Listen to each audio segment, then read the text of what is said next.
90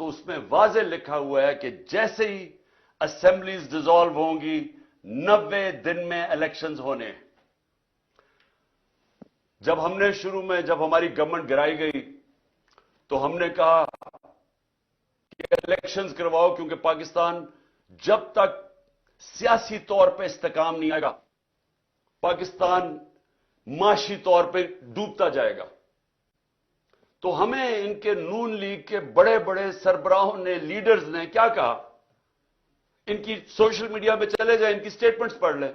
انہوں نے کہا جی اپنی گورنمنٹس ڈیزالو کرو, اپنی گورنمنٹس ڈیزالو کرو اگر آپ الیکشن چاہتے ہیں. ہم نے اپنی گورنمنٹس ڈیزالو کر دی. قانون کے ماہرین سے ہم نے پوچھا کہ کیا کوئی گنجائش تو نہیں قانون میں کہ ایک دفعہ گورنمنٹ ہم ڈیزالو کریں گے تو 90 دن کے اندر الیکشنز ہوں گے, کوئی گنجائش تو نہیں اس میں؟ سارے ماہرین نے کہا کہ کوئی گنجائش نہیں. ہم نے اپنی گورنمنٹ ڈیزالو کر دی. اور اب جیسی گورنمنٹ ڈیزالو کی تو وہی نون لیگ کے سربراہ شروع ہو گئے کہ نہیں جی الیکشن ہونے نہیں ہیں. اور الیکشنز کیوں نہیں ہونے؟ کیوں نہیں ہونے الیکشنز؟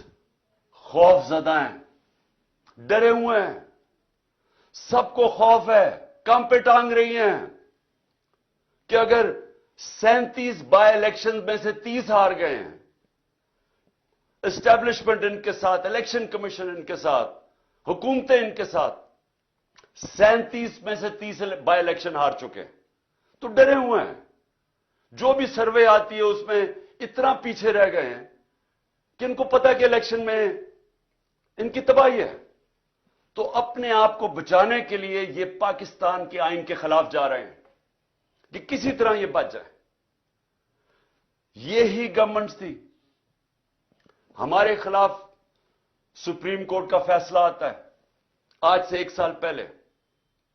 میں الیکشن اناؤنس کر دیتا ہوں, یہ سپریم کورٹ میں چلے جاتے ہیں. اس سے زیادہ چیز, جمہوری چیز کیا کہ اب عوام کو فیصلہ کرنے دو. جب انہوں نے ہماری گورنمنٹ گرائی, عوام کو فیصلہ کرنے دو. آکشن سے گورنمنٹ نہ بنے کہ آپ ضمیر خریدیں پالیٹیشنز کے, ان کو 20-20 کروڑ روپے دے کے ان کے ضمیر خرید کے گورنمنٹ گرائیں. ہم نے کہا الیکشن کرواؤ, عوام کو سلیکٹ کرنے دو. لیکن یہی جج بیٹھے ہوئے تھے تب, اور انہوں نے فیصلہ کیا کہ نہیں, ہم نے غلط گورنمنٹ گرائی ہے. انہوں نے شہباز شریف کو بحال کروا دیا. اور آج گورنمنٹ اس سپریم کورٹ کے سو موٹو فیصلے کی وجہ سے آج بنی ہوئی ہے. اب آج وہی سپریم کورٹ سو موٹو لیتا ہے اور وہ فیصلہ کرتا ہے 90 دن کا الیکشن. اور اب یہ سارے کھڑے ہو گئے اور اب پارلیمنٹ میں ریزولوشن, کیبنٹ فیصلے کر رہی ہے کہ ہم مانتے نہیں ہیں سپریم کورٹ کا فیصلہ. جب فیصلہ ہمارے ساتھ ہے تو ٹھیک ہے, جب سپریم کورٹ ہمارے خلاف فیصلہ کرے تو ان کے بچوں کو, ان کو, فیملیز کو برا بھلا کہو, بلیک میل کرو. یہ مافیاز ہیں. ان کو ایک سپریم کورٹ کے جج نے بالکل ٹھیک کہا تھا, سسلین مافیا ہے.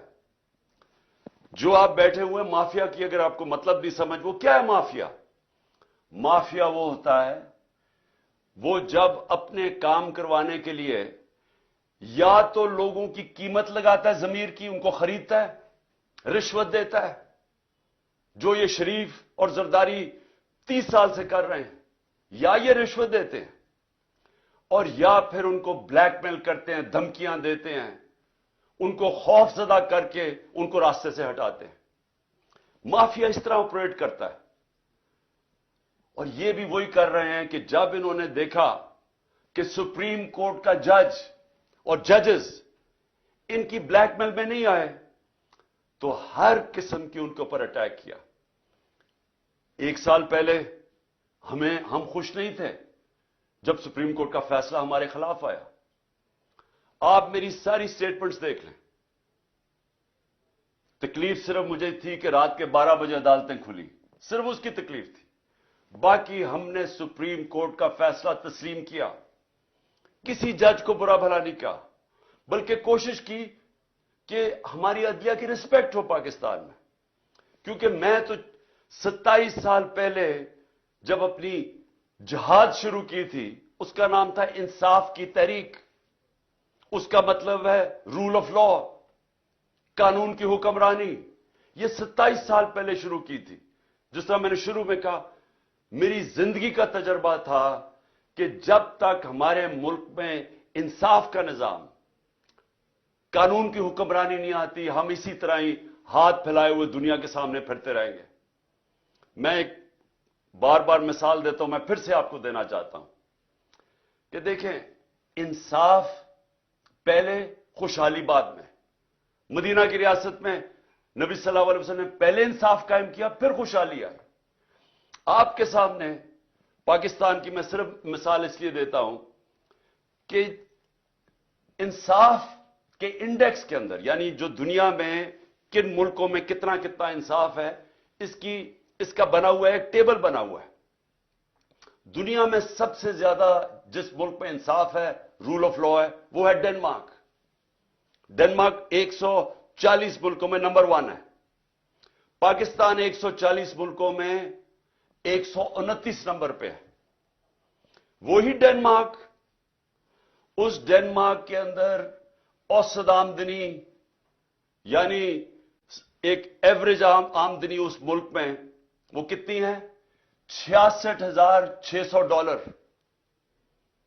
پاکستان میں اوسط آمدنی $1,600 پہ ہے.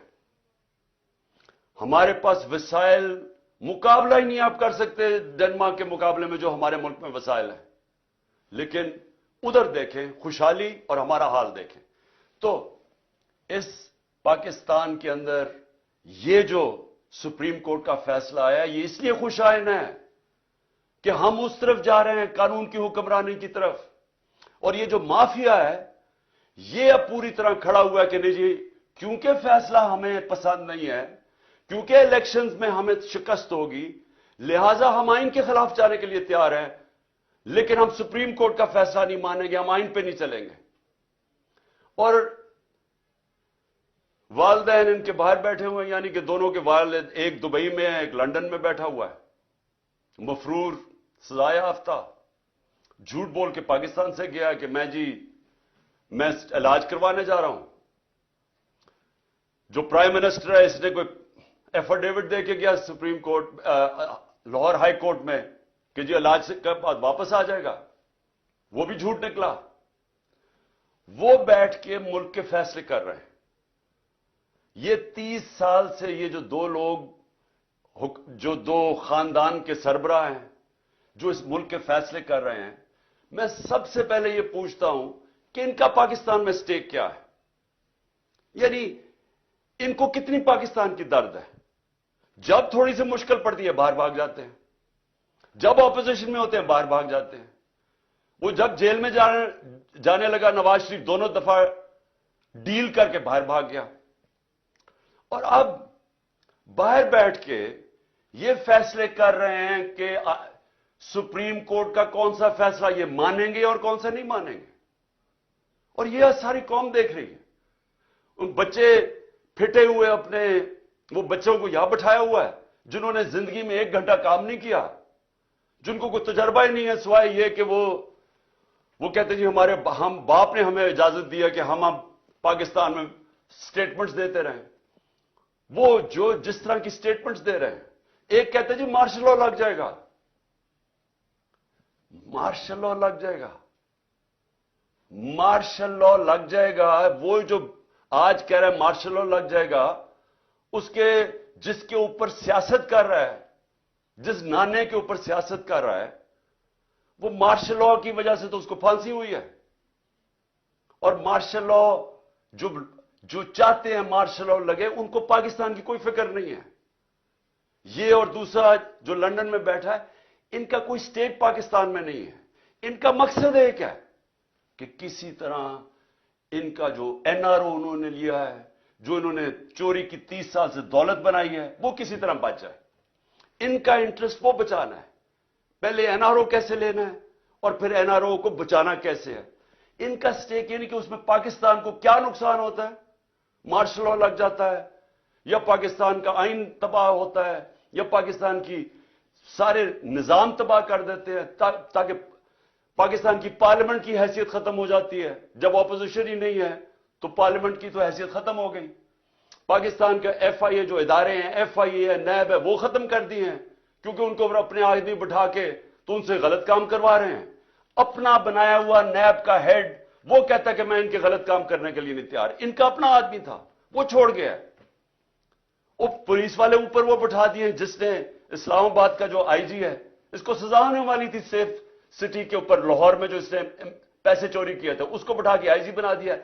وہ لوگوں کو لے کے آ رہے ہیں اس لیے نہیں کہ پاکستان کی بہتری ہے, اس لیے کہ ان کو کیسے فائدہ پہنچ سکتا ہے, مخالفین کو کیسے دبا سکتے ہیں, ملک میں اپنا کنٹرول کیسے کر سکتے ہیں, کس طرح الیکشن میں دھاندلی کروا سکتے ہیں. کوئی اور پاکستان کا انٹرسٹ نہیں ہے. پاکستان کو تو انٹرسٹ ہے کہ ادارے مضبوط ہو. یہ ادارے اس لیے کمزور کرتے ہیں کہ کمزور اداروں سے یہ فائدہ اٹھاتے ہیں تاکہ کوئی پکڑ نہ سکے ان کو. ایف آئی اے کو جس میں شہباز شریف کا 16 ارب کا کیس تھا وہ ختم کر دیے. وہ جو سارے گواہ تھے, 4 گواہ مر چکے ہیں, انویسٹیگیٹر مر چکا ہے, ڈاکٹر رضوان. تو ان کو پاکستان سے انٹرسٹ نہیں ہے. ان کا انٹرسٹ ہر قسم کی یہ پاکستان کے انٹرسٹ کے اوپر کمپرومائز کریں گے اپنے آپ کو بچانے کے لیے. تو وہ فیصلے کر رہے ہیں پاکستان کے آج, اور وہ پاکستان کے آئین کے اوپر اور پاکستان کی سپریم کورٹ کے اوپر پوری واردات کر رہے ہیں کہ کسی نہ کسی طرح یہ الیکشن سے بچ جائے. میں آج جو ان کی جو کوششیں ہیں, وہ میں جو نقصان پہنچانے والی کوششیں پاکستان کی, وہ آپ کے سامنے لانا چاہتا ہوں. سب سے پہلے تو یہ کہ سپریم کورٹ کی تقسیم کر رہے ہیں, کوشش کر رہے ہیں کہ سپریم کورٹ کے اندر دراڑ پڑ جائے تاکہ ان کو فائدہ ہو جائے. ملک کو فائدہ نہیں, ان کو فائدہ ہو جائے. یہی جب 99 کے اندر ہوا تھا, جسٹس سجاد علی شاہ کا جو سپریم کورٹ کو انہوں نے اٹیک کیا تھا, تب بھی انہوں نے سپریم کورٹ کو تقسیم کیا, اس لیے کہ ایک چیف جسٹس فیصلہ کر رہا تھا نواز شریف کے کنٹیمپٹ کیس پہ. اس چیف جسٹس کو ڈنڈوں سے پہلے بھگایا اور پھر رشوت دے کے اس کو چیف جسٹس کو فارغ کیا. اب پھر کوشش کر رہے ہیں سپریم کورٹ پہ, اور ہم دعا کرتے ہیں اللہ سے کہ ہمارا سپریم کورٹ ملک کے بھلے کے لیے یہ اکٹھا رہے گا اور یہ آئین کے اوپر کھڑا رہے گا. ہم یہ دعا کرتے ہیں. اور ان کا دوسری کیا کوشش ہے کہ جو ملک کی سب سے بڑی جماعت ہے اس کے بیچ میں اور پاکستان کے اسٹیبلشمنٹ ادارے, فوج کے ادارے کے بیچ میں فاصلے بڑھائے جائیں, مس انڈرسٹینڈنگ کریٹ کی جائے, کسی نہ کسی طرح آپس میں یہ دو ٹکرا جائیں. ان کو یہ نہیں فکر کہ پاکستان میں یہ ہو چکا ہے ایک دفعہ. جب 1970 میں جو پاکستان کی سب سے بڑی پارٹی جب الیکشن جیت گئی تو تب بھی یہ کیا گیا تھا ذاتی مفادات کے لیے. اس سب سے بڑی پارٹی کو فوج کے ساتھ ٹکرا دیا ان لوگوں نے جنہوں نے ذاتی فائدے اپنا سوچا تھا, اور پاکستان ٹوٹ گیا تھا. آج بھی وہی کوششیں ہو رہی ہیں, ملک کی خاطر نہیں, ان کو اپنی ذات کے لیے یہ پوری طرح کوشش کر رہے ہیں کہ آپس میں ہمارا کوئی ٹکراؤ ہو, کسی طرح یہ تاثر دیا جائے کہ جناب فوج ہے پیچھے اس کے, جو کہ تحریک انصاف کے خلاف جو پوری کارروائیاں ہو رہی ہیں. جو بھی ہمارے خلاف ہوتا ہے, پولیس جب ہمارے خلاف کارروائی کرتی ہے تو پولیس والوں سے پوچھتے ہیں, وہ کہتے ہیں جی ہمیں پیچھے سے حکم آیا ہے. میری جو جے آئی ٹی بنی, جنہوں نے مجھے قتل کرنے کی کوشش کی, جے آئی ٹی کا جب ریکارڈ تو ختم کر رہے تھے, جب جے آئی ٹی کی جو فائنڈنگز تھی اس کو ختم کر رہے تھے, تو جب وہ ان سے پوچھے وہ کہ جی ہمیں ادھر سے اوپر سے حکم آیا ہے. جو میرے گھر کے اوپر حملہ ہوا وہ کہتے جی پیچھے سے حکم آیا ہے. جو جوڈیشل کمپلیکس میں میرے اوپر پوری طرح تیار کیا ہوا تھا مارنے کا یا جو بھی پکڑ کے لے جانے اغوا کرنے کا, ان سے پوچھا, انہوں نے کہا جی پیچھے نامعلوم افراد تھے. جو بھی ہو رہا ہے اس وقت کیسز ہیں 143 کیسز میرے اوپر, وہ کہتے ہیں جی پیچھے سے ہے. تو یہ جان کے کیا جا رہا ہے, اپنے آپ کو بچانے کے لیے ملک کو تقسیم کیا جا رہا ہے, اپنی ذات کے لیے کسی طرح ان کے این آر او ان کا بچ جائے اس کے لیے, اور الیکشن نہ ہو اس کے لیے پوری کوشش کر رہے ہیں کہ سب سے بڑی پارٹی اور اس کے بیچ میں جو پاکستان کی اسٹیبلشمنٹ اس کے بیچ میں نفرتیں بڑھتی جائیں. کیا اس میں ملک کا فائدہ ہے؟ کیا کوئی بھی پاکستان کا سوچے گا وہ چاہے گا یہ ہو؟ یہ چاہیں گے, کیونکہ ان کا, پھر سے میں کہتا ہوں, ان کا پاکستان میں کوئی سٹیک ہی نہیں ہے. جب اربوں ڈالر باہر پڑا ہے, پراپرٹیز باہر پڑی ہیں, ان کی بزنسز باہر ہیں, ان کی شاپنگ باہر ہے, ان کا رینز, ان کی چھٹیاں باہر ہیں, ان کی سرجریز باہر ہیں ملک سے, ان کو کیا انٹرسٹ ہے کہ پاکستان میں کیا ہو؟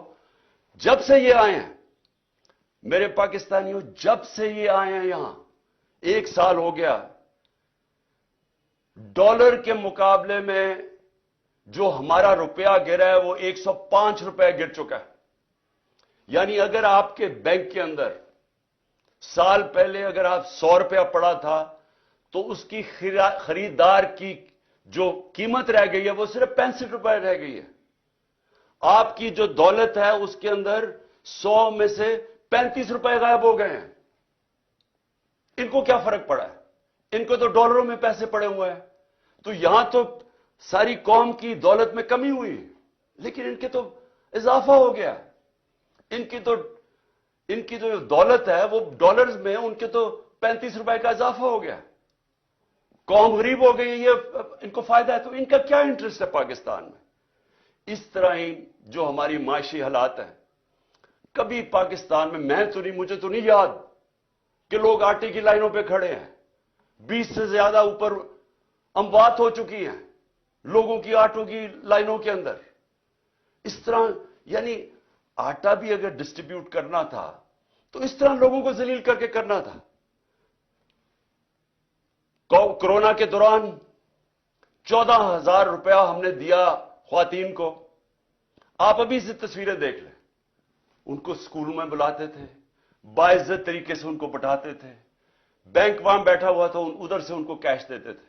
نہ کوئی لڑائی, نہ کچھ, نہ جھگڑا, وہ عزت سے آتے تھے, عزت سے جاتے تھے. یہ تو لوگوں کو ذلیل کرنا ہے.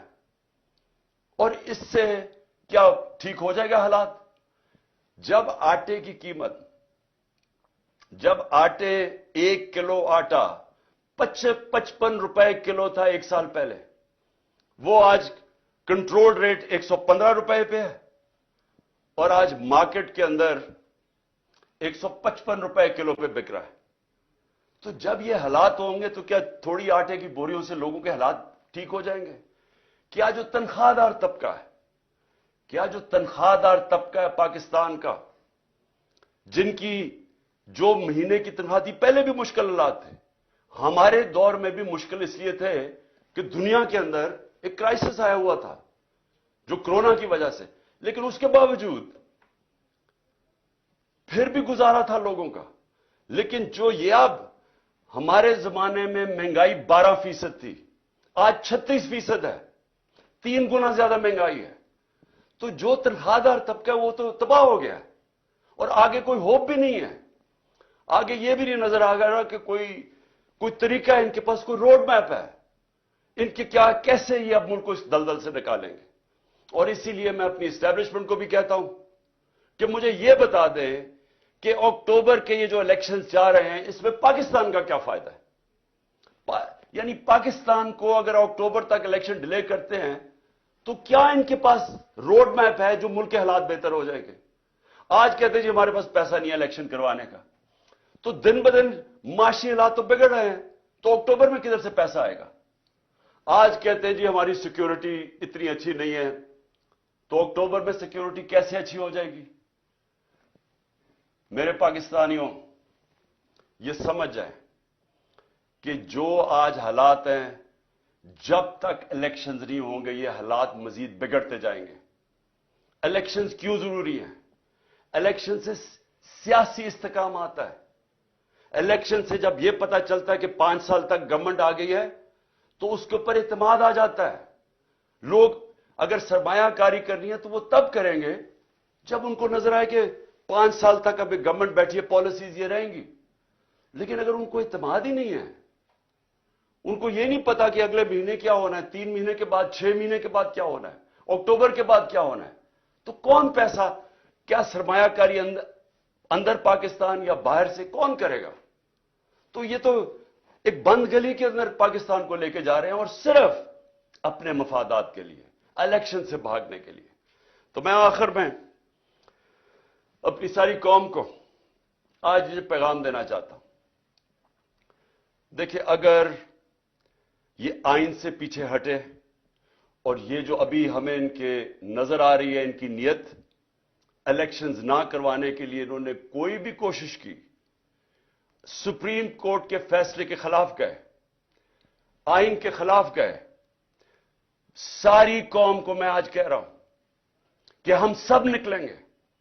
ابھی سے آپ اپنی تیاری کریں, کیونکہ اب اگر ہم نہ نکلے تو اور چھوڑے, اللہ معاف نہیں کرے گا ہمیں, کیونکہ اوپر والے کا حکم ہے کہ حق اور انصاف کے لیے کھڑے ہو. اللہ کا حکم ہے کہ آپ کے ملک میں انصاف ہوگا تو آزاد ہوں گے. دیکھیں, آزادی کیوں, آزادی کے لیے جب انسان جدوجہد کرتا ہے اور وہ اس کی جان چلی جاتی ہے تو اس کو شہید کہتے ہیں. پیغمبروں کے بعد سب سے بڑا رتبہ شہید کا ہے. تو کتنی بڑی اللہ نے ہمارے پہ فرض کیا ہوا ہے کہ آپ انصاف کے لیے, اپنی آزادی کے لیے جدوجہد کریں, اور ہماری بہتری کے لیے اس نے کہا ہے. ہم اگر یہ جو ناانصافی کرنے جا رہے ہیں اور یہ جو کوشش کر رہے ہیں کہ دھمکیاں دے کے کسی نہ کسی طرح سازشیں کر کے کسی نہ کسی طرح الیکشن سے نکلیں, اور اگر ہم نے ان کو کامیاب ہونے دیا تو نہ اللہ معاف کرے گا, نہ تاریخ ہمیں معاف کرے گی, نہ آپ کی آنے والی نسلیں آپ کو معاف کریں گی. کیونکہ انصاف ہے, آئین ہے تو انصاف ہے, کیونکہ آئین بتاتا ہے کون سے قانون پہ ملک چلتا ہے. قانون آپ کی بنیادی حقوق کی حفاظت کرتا ہے. قانون بتاتا ہے کہ پاکستان میں ملک میں چلنا کیسے ہے. تو جب اگر آئین ہی نہیں ہے تو پھر تو جنگل کا قانون ہے, پھر تو طاقتور فیصلہ کرے گا کہ کون سی آئین کی شک اس نے ماننی ہے اور کون سی اس نے مسترد کرنی ہے. پھر تو طاقتور کا قانون ہو گیا جو کہ جنگل کا قانون ہے. اس لیے میرے پاکستانیوں, آپ نے میری کال کی انتظار کرنی ہے. انہوں نے اگر آئین کے اوپر نہ چلے, میں آج آپ کو سب کو کہہ رہا ہوں, یہ آپ سب پہ فرض ہے. میں اپنے نوجوانوں کو کہہ رہا ہوں, میں اپنی خواتین کو کہہ رہا ہوں, میں اپنے بزرگوں کو کہہ رہا ہوں, میں اپنے بچوں کو کہہ رہا ہوں کہ جب تک آپ نے اپنے انصاف اور آزادی کے لیے جدوجہد نہ کی, ہمارے ملک کا کوئی مستقبل نہیں ہے. میں انشاءاللہ پوری آخر تک اپنے ملک کے آئین کے ساتھ کھڑا رہوں گا, کیونکہ میں پھر سے بتاؤں, میری جہاد آج سے 27 سال پہلے تھی انصاف کے لیے. اور میں آپ کو یہ بتا دوں کہ اس ملک کا صرف اب مستقبل ایک راستے پہ, صاف اور شفاف الیکشن ہو, ایک حکومت عوام کے مینڈیٹ سے آئے, عوام کے مینڈیٹ سے آ کے پھر وہ اصلاحات کرے جو ابھی تک پاکستان میں نہیں ہوئی. کیسے جوڈیشل ریفارمز ہوں, governance reforms, civil service reforms, ہماری گورنمنٹ کارپوریشن جو اتنا نقصان کر رہی ہیں ان کو ریفارم کریں, ہم رول آف لا قائم کریں, ہم سب کو طاقتور کو قانون کے نیچے لے کے آئیں. یہ سب سے بڑی ریفارم ہے. ہم ہر ریفارم کریں کہ ایک ملک میں لیول پلئنگ فیلڈ ہو, انصاف کے سامنے سب ایک برابر ہوں. اور میں آپ کو یقین دلاتا ہوں کہ اسی کے بعد پاکستان اٹھے گا. اور وہ اٹھے گا کیسے؟ سب سے پہلے بیرون ملک پاکستان میں سرمایہ کاری کریں گے. 1 کروڑ بیرون ملک پاکستانی ہے, جو ان کے پاس ڈالرز ہیں.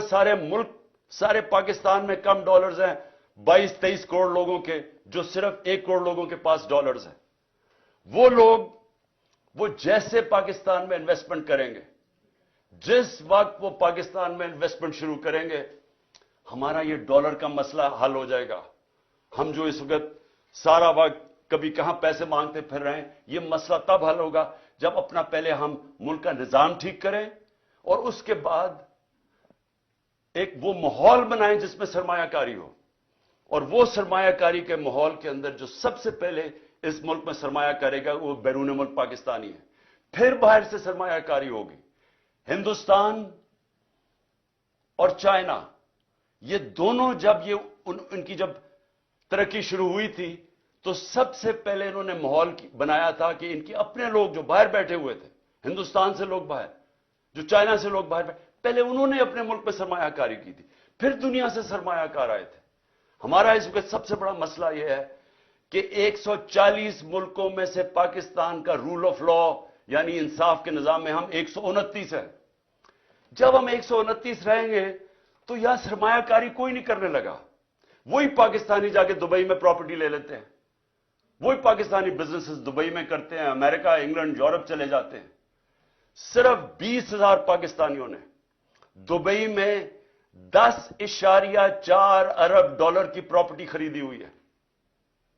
صرف 20,000 پاکستانیوں نے 10.4 ارب ڈالر. آئی ایم ایف سے ہم 6 ارب ڈالر کے پیچھے اب ہر چیز ماننے کے لیے تیار ہے. اور امریکہ کے اندر صرف 16,000 جو پاکستانی امریکن ڈاکٹرز ہیں ان کی نیٹ ورتھ 200 ارب ڈالر ہے. وہاں لاکھوں پاکستانی ڈاکٹرز ہیں, اب پاکستانی ہیں, Pakistani American. 10 top Pakistani American businessman ان کی ورتھ 25 ارب ڈالر ہے. تو ہمارے ملک میں امیر ہمارے پاکستانی امیر ترین ہیں, باہر ہے پاکستان سے, یہاں بھی امیر ترین لوگ ہیں. لیکن جب تک وہ ماحول نہیں بنے گا سرمایہ کاری کا, پاکستان میں انویسٹمنٹ نہیں آئے گی. اور جب تک انویسٹمنٹ نہیں آئے گی ہم اسی طرح پھنسے رہیں گے. ہم اسی طرح پھنسے رہیں گے جو آج ہم کبھی کہاں پیسے مانگتے ہیں اور کبھی کسی کو سے جا کے بھیک مانگتے ہیں اور اپنی عزت بھی کھو بیٹھتے ہیں. خوددار وہ خوددار ملک جو کہ علامہ اقبال کی سوچ تھی, جو قائد اعظم ہمارے خوددار لیڈر تھے, وہ بنانے کے لیے سب سے پہلا قدم رول آف لا ہے, قانون کی حکمرانی ہے. میں آخر میں یہ آپ کو بتا دوں کہ ہم سب الیکشن کی تیاری کر رہے ہیں.